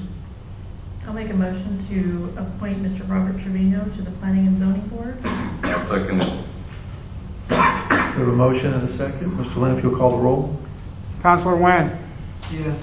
Counselor Brianna? Yes. Counselor Sines? Yes. Counselor Rodriguez? Yes. Counselor Douglas? Yes. All in favor? Motion carries. And that fills the two vacancies on the Planning and Zoning Board. We welcome Mr. Freeman and Mr. Trevino. Item number 11, consideration and possible action in regard to filling two vacancies on the Kenedy Economic Development Board, 4B, to serve one 2-year term beginning April 14th, 2021 and ending April 13th, 2023. Appointees to be considered are Ms. Cindy Sines and Mr. Trey Hill. Presenter, City Manager Lynn. Do you have a presentation on this? Same song, third verse. Yes, sir. Okay, the first name on the list. Well, this one's a little simpler. Yes, sir. We have two candidates for two vacancies. Yes, sir. So can we Will we just still make do them individually? If there's only two vacancies and two people, you can do it kind of like a consent agenda, but the motion would have to include both names. Okay, I would entertain a motion. I make a motion for Ms. Cindy Sines and Mr. Trey Hill to be on the 4B board. I'll second it. I believe Mr. Rodriguez was the second. We have a motion and a second. Mr. Lynn, if you'll call the roll. Counselor Wynn? Yes. Counselor Brianna? Yes. Counselor Sines? Yes. Counselor Rodriguez? Yes. Counselor Douglas? Yes. Judy? All voted in favor. Motion carries. Counselor Sines abstained. Oh, I'm sorry. Councilor Simon abstained. So 4 in favor with 1 abstention. So we will welcome Ms. Sines and Mr. Hill to the Kenedy Economic Development Board, 4B. Fourth Monday of each month. Fourth Monday? Fourth, that's good to know. Okay. Item number 12. Consideration of possible action on appointing Ms. Charlotte Schulke to the Kenedy Public Library Advisory Board for a 3-year term beginning April 14th, 2021 and ending April 13th, 2024. Is Ms. Schulke here this evening? If not, I would entertain a motion. Make a motion to accept Ms. Charlotte Shoki to the Kenedy Public Library Advisory Board for a 3-year term beginning April 14, 2021 and expiring on April 13, 2024. I'll second.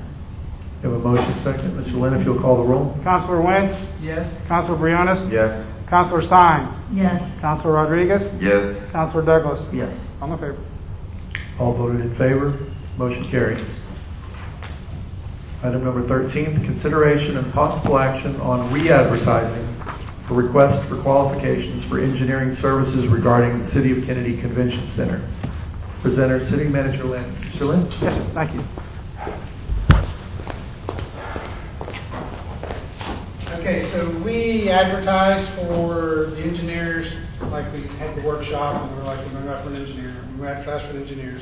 Unfortunately, Raleigh was the only one who sent in an RFQ. So we only have one.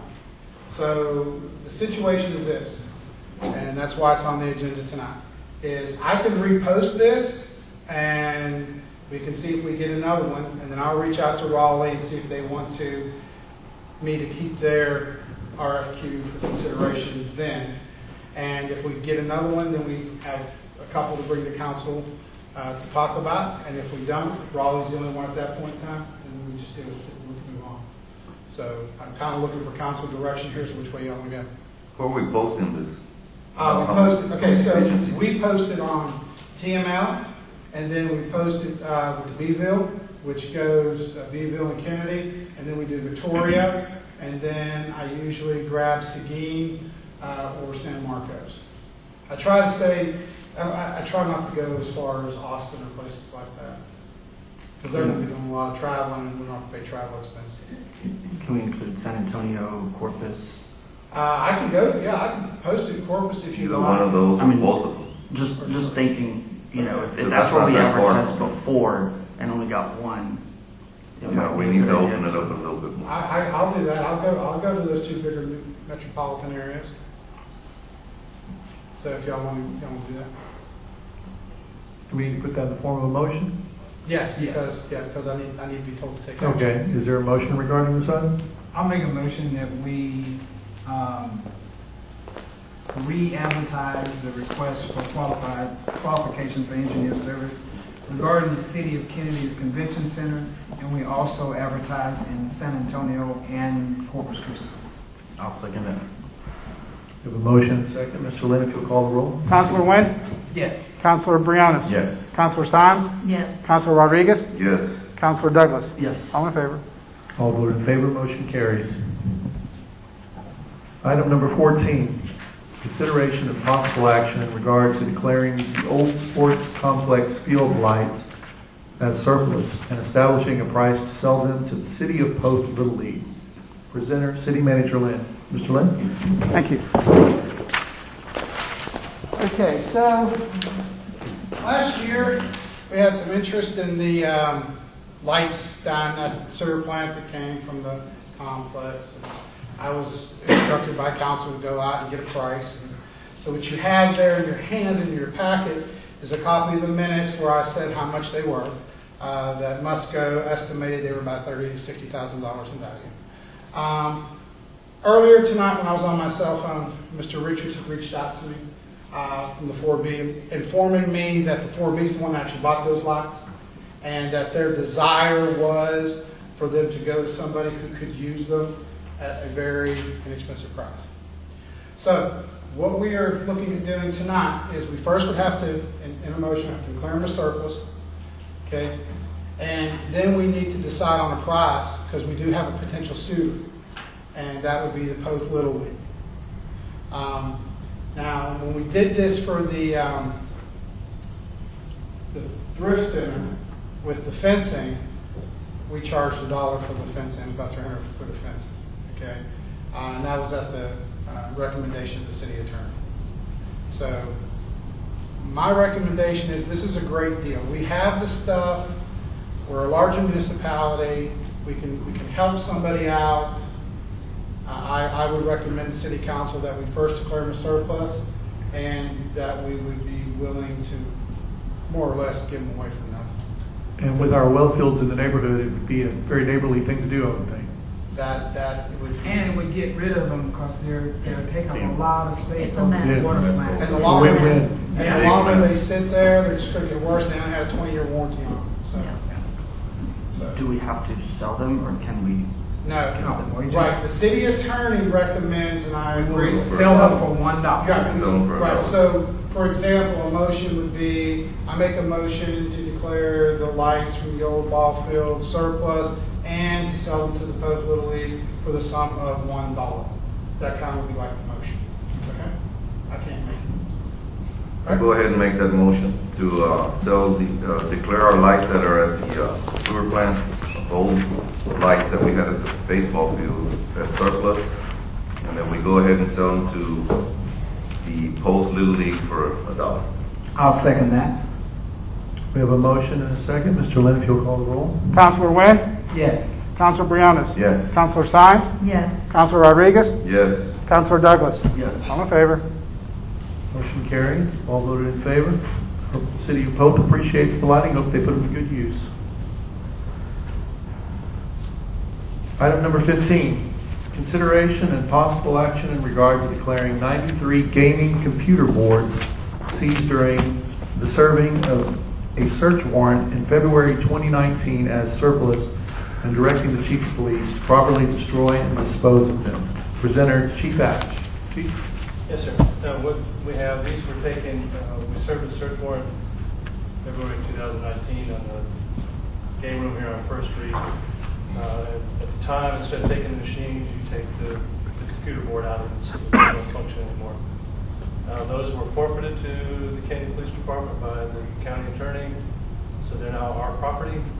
I need to dispose of them, get them out of my evidence room, so they need to be declared surplus so that we can then destroy them and get them out of our evidence room.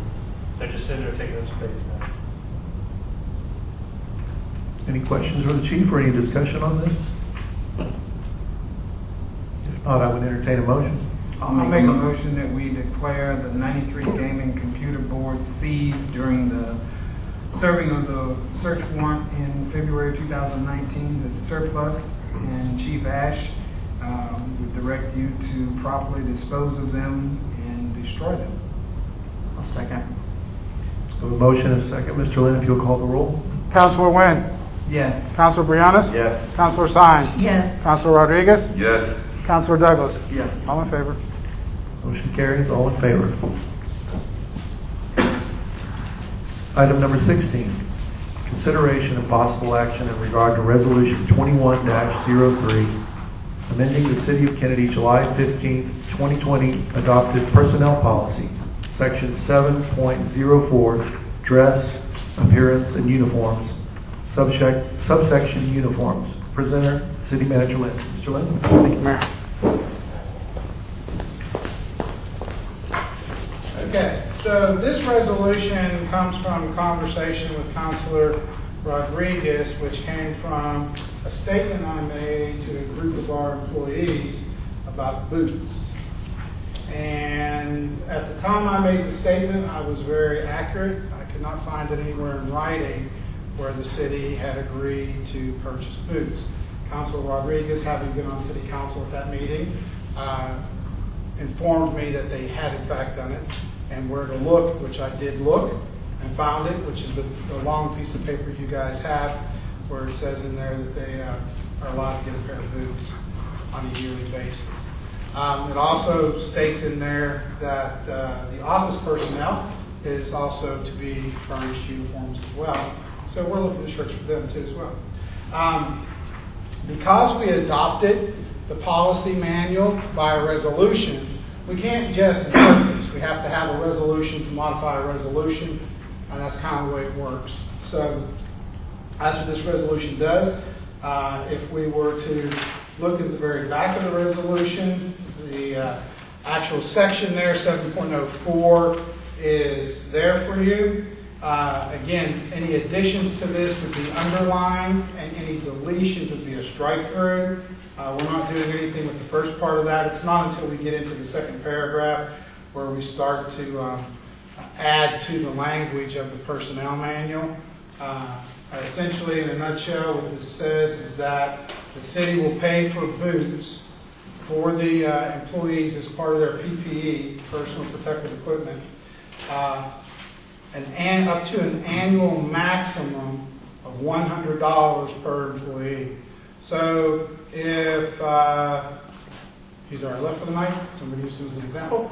If Mr. Higgins got a pair of boots and we paid $100, and he took those brand new boots and put them underneath the backhoe and ran over with the backhoe and needed a new pair of boots, that second pair of boots is all on him because the city's already met their $100 maximum for him for the year. Okay. So that was that. And a little bit further down, we talk about the administrative personnel. I should make this disclaimer before I get into the shirts for the office people. The guys get to keep their boots. That is key for council to understand. So when we pay $100, the next year when they come back, they get to keep the boots from the year before. They're not turning in the boots each year. So y'all need to understand as we move forward, because what we have worded in here is that the city will provide 5 shirts for the administrative personnel. Okay? And I believe that was fair.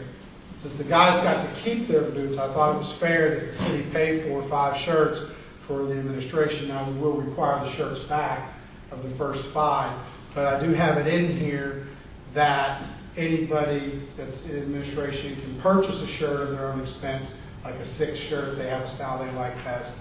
They can purchase one and have it, and they get to keep the one they bought. Okay. Even further down, we have in here, as I got to looking at this, I got to thinking, Chief Ash and I kind of are a little different in our dress. Our positions are much more professional, and we are needing to wear ties most often, most days. So it is in the personnel policy that we are excluded from wearing the mandatory shirts on a daily basis. However, it is in there that we do have the option to purchase shirts and wear them on Fridays, or wear them when we're out representing the city at a training or things of that nature as well. So I want to bring that to everybody's attention, because the nature of Chief Ash's job and mine is we do need to be looking more professional with tie and that. And so it does need to be stated there. Okay? Any questions about this? I have a question. Yes, sir. What do the shirts look like? Oh, I forgot to tell you the good news. Council's getting a shirt too. What do they look like? They're pretty cool. The reason I ask is there multiple options? There's going to be 3 options. Okay, we're going to have a burgundy shirt and a gray shirt. Those are going to be the 2 standard shirts.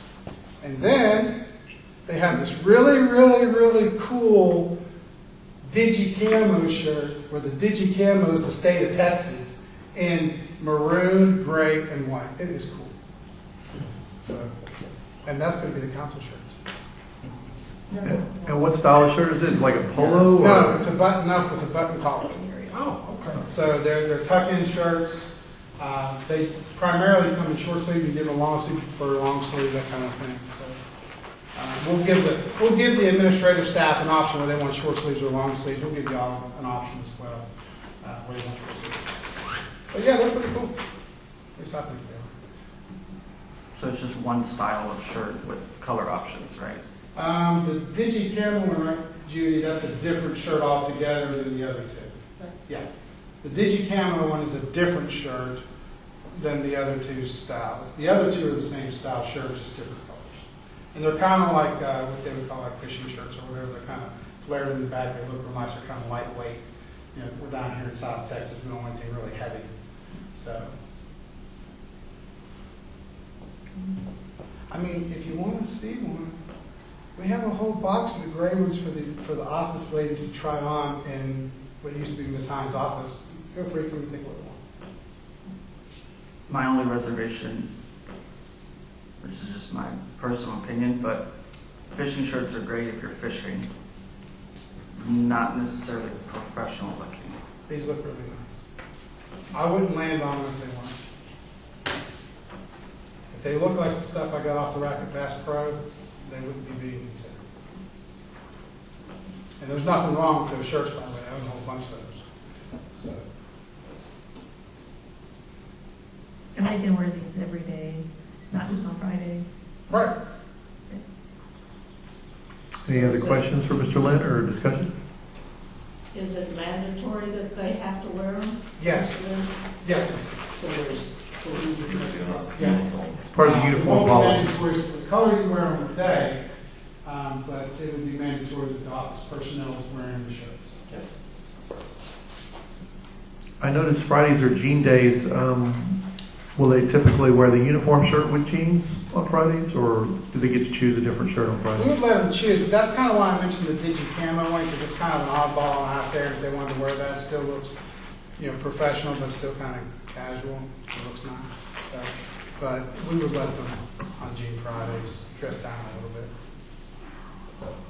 What I wanted to do was, during football season, was have jerseys and have them wear Kenedy Lion jerseys on Fridays, but that hasn't been true yet. So I try to do as much as I can. Is it possible to consider a polo option or another, Polos are not different button down other than a fishing shirt?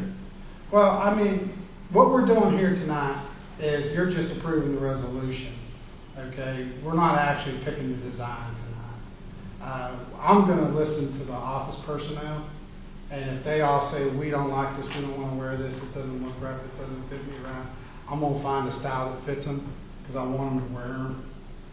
That's the whole purpose. Right. And I'll flow with whatever goes. We are going to be limited because I am very landed on the particular color schemes because it's the color of our school, basically. So I want to stay with that. So we're showing kind of support for our school. So yeah. The actual design is not firm. Any other questions for Mr. Lynn or discussion on this item? Okay. If not, I would entertain a motion at this point. Make a motion that we take action and make the changes on the resolution 21-3 amending the city of Kennedy's July 15, 2020 adopted personnel policy, section 7.01 dress, appearance and uniform, subsection uniform, and make the necessary changes. I'll second. We have a motion and a second. Mr. Lynn, if you'll call the roll. Counselor Wynn, Yes. Counselor Briones, Yes. Counselor Sines, Yes. Counselor Rodriguez. Do we have to put the number, the $100? We have to It's have actually in that? the Okay, ordinance. you got it in there. It is in the ordinance, yes, sir. Yes. Okay. Counselor Douglas, Yes. all in favor? All voted in favor, motion carries. Item number 17, consideration of possible action in regard to establishing a date and time to conduct a workshop for the purpose of discussing items related to creating an agreement between the Kenedy Volunteer Fire Department and the City of Kenedy. Presenter, City Manager Lynn. Mr. Lynn?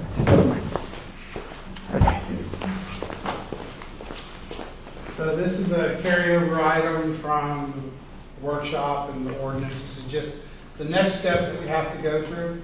Now, just keep in mind, April 22nd is going to be a special call meeting, and the purpose of that meeting is for interviews. So I'm trying to keep anything before interviews to a minimum because I anticipate you all wanting to talk to the potential new city secretary. So the workshop, we're probably going to need to pick another night other than that. So whatever you guys are available, it's up to y'all. Y'all driving the boat on this one. Amen? Thank you. Thank you, Mr. Lynn. Any further discussion on this item? What dates would be good for you guys?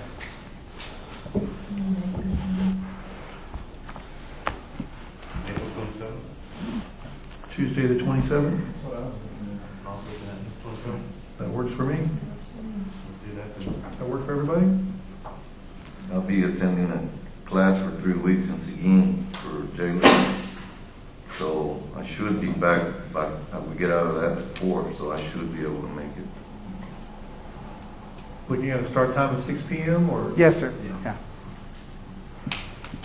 Okay, I would entertain a motion. Make a motion, we set the date for April 27th for the Kenedy Volunteer Fire Department discussing and creating an agreement between them and the City of Kenedy. I'll second that. You have a motion and a second. Mr. Lynn, if you'll call the roll. Counselor Wynn, Yes. Counselor Briones, Yes. Counselor Sines, Yes. Counselor Rodriguez, Yes. Counselor Douglas. Yes. All in favor? All voted in favor, motion carries. Item number 18. Items to consider for placement on future agendas. Governing body, city manager, city attorney. Thank you, Mr. Lamb, for including this on the agenda. I know it's been in our policy, but good to see it there. Does anyone have any items they would like to request at this time?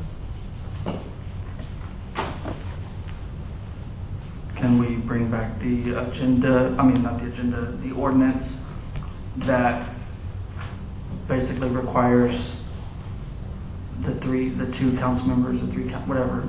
Preparation for agenda items, preparation of agenda and Yes, the ordinance that deals with- procedures for requesting agenda items. But we were going to do that in a workshop. council After the members. new council got set, we were going to set a workshop date for you all to go over that. So thinking that would be more appropriate to let them have, since it's going to be at least two new members to have them have a voice in a new ordinance. Would that work for you, Jay? That's fine. Anybody else have any items for future agendas? If not, then we'll take no action on that item. Agenda item number 19, announcements of community interest and or upcoming events. Do we have any announcements this time? Okay, Mr. Lynn, thank you for including this. I have one. I just wanted to announce that I hosted an event Saturday, second Saturday, Coffee in the Park with the Mayor. Very successful. I appreciate Mr. Lynn and all the city staff with all their help for it, providing the coffee pot and the supplies and goodies and everything else. We had a nice turnout of about 8 people, which was about twice as many as I expected. But it's just perfect for the pavilion. If you've ever been out in the pavilion, it's a small enough group to where everyone can hear each other and still socially distance. And we have fresh air. And it was a little breezy at the beginning, but towards the end, it got really nice out there. And some of the visitors really appreciated the beauty of the new park. And we had a good conversation, a good discussion about what's happening in Kenedy and what we want to see happen down the road. So as far as I'm concerned, it was very successful. So I want to thank everyone who came out, and Mr. Lynn, the city staff especially, for helping out with it. We'll do it again every month on the second Saturday at the pavilion at the Escondido Creek Parkway. So What time? it's going to be from 9 to 11 a.m. It's going to be coffee in the park. So coffee and goodies and conversation. Very casual. And we do post a notice of potential quorum in case government. Yes, I appreciate that you posting that. I hadn't even asked you to do that, but I appreciate that. That puts everybody's mind at ease in terms of council members who want to stop by. They're welcome to at any time. Anybody in the community is welcome to stop by. So that's the only announcement that I have. Does anybody else have any announcements? If not, then we'll move on to the last item on the agenda, and that is to adjourn. So thanks everyone for coming out this evening, and meeting adjourned. Good job.